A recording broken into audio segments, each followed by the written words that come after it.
Good morning, everybody. Michael the Maven. Thank you for coming if this is your first time to my channel. Today, we're talking about a hot new rumor about the Fuji XT4. This is coming from FujiRumors.com.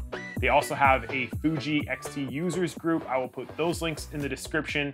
And the rumor is that on February 4th, the successor to the XT3 is going to be announced with a release date in March. There's actually 3 new cameras coming. There's a replacement for the XT3. There is a new X100. Don't know exactly what they're going to be called. And there's a third camera that we're not really sure about as well. No word on lenses, but I am highly expecting some telephoto primes to be announced from Fuji at some point within the next 1 to 2 years. The Olympics are coming up summer of 2020.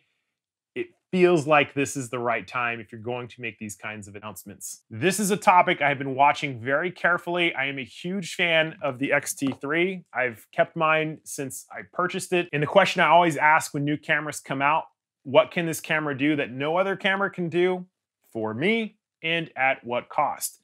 The reason I've hung on to the XT3 is because it has capabilities that I am not finding in any other camera, specifically 120 frames per second face detection, 11 frames per second mechanical, 14 electronic, that's with the full resolution, and then we have crop modes that will allow us to get into 20 and even higher frames per second. It's interesting because the XT3, even now, I don't think it's near the end of its product cycle, and the conclusion that I'm coming to is they're gonna hang on to the XT3 and they're gonna be selling this XT4 as a higher end camera.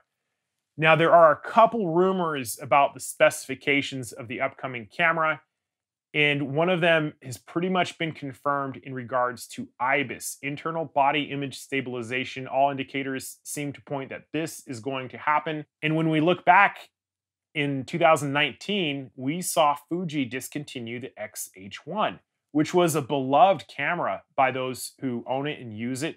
And so that's a really interesting thing. Why would Fuji cancel or discontinue a camera that people love?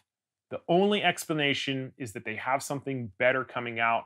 And the word is that this IBIS is smaller and it will allow Fuji to put image stabilization into their camera bodies of much smaller size capacities if you want to go that route. So last year I had 2 videos. One was about the Fuji Prime, the 200 f2, the white lens. I reviewed it. It is a spectacular lens, and I came to the conclusion that that lens didn't have a camera body. Even now, that lens is an anomaly. And at a price of $6,000, the conclusion that I came to was that Fuji is working on a high-end professional APS-C sports shooting camera. I don't know if this is it, if this is the one that's coming. When we look at the specs of the Fuji XT3, the expectation is that this new camera should be able to do something significantly better than the XT3, which the XT3 does very well, a bunch of things. What would these specs be? Right off the bat, I am waiting for Fuji to update their battery to a larger battery that would increase the mechanical frames per second from 11, in a perfect world, 13, 14 maybe. Maybe they'll go with a battery grip, I don't know. So we'd like to see more frames per second. And there's rumor that 6K 60 frames per second video is also coming. Canon has left an opportunity open by not replacing the Canon 7D Mark II as a high-end sports shooting APS-C camera.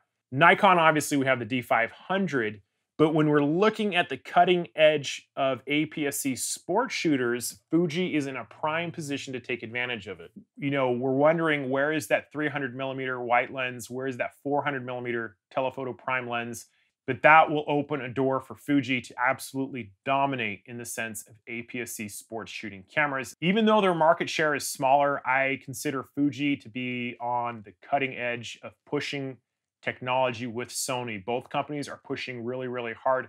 Hopefully it will motivate Canon and Nikon to refresh their APS-C sports shooting cameras. We'll have to wait and see. And thank you to FujiRumors.com for bringing us this information. We'll be watching patiently. I'm sure they're gonna have updates leading up to the announcement. In any event, if you're struggling to learn your Fuji camera, check out one of my many crash courses. I'll put those links in the description as well. Thank you guys for watching, and I'll see you next time.